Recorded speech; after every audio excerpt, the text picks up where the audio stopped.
வச்ச மறு கொழுந்து வாசம் உன்னுடைய பேரை சொல்லி தசை முழுக்க வீசும்.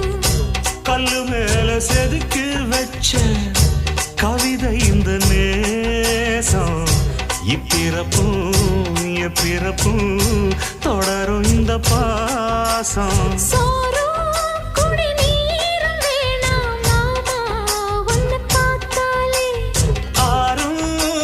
யாரும் தானாச மொழி கேட்டாலே ஒன்ன பிரிஞ்சிருக்க தன்னன் தனிச்சிருக்க அம்மம்மாடி அப்ப படிய மனசு ஒத்துக்காது. செந்தூர பாண்டிக்கு ஒரு சோடி கிளி கூ